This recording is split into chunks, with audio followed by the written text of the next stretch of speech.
हामी मानिस हौँ, कहिलेकाहीँ तपाईँ र मेरो जीवनमा त्यस्तो मिसअन्डरस्ट्यान्डिङको कुराहरू आउन सक्ला, हेल्दी डिस्कसनको कुराहरू आउन सक्ला, हेल्दी झगडा पनि हुन सक्ला।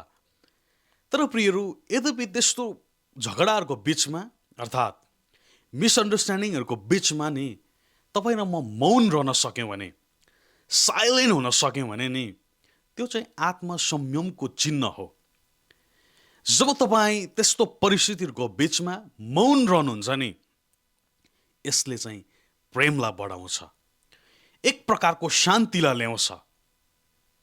तर धेरैचोटि हामी जित्न नै चाहन्छौँ, त्यही पनि बोलेर जित्न चाहन्छौँ। तर प्रिय तपाईँ, यद्यपि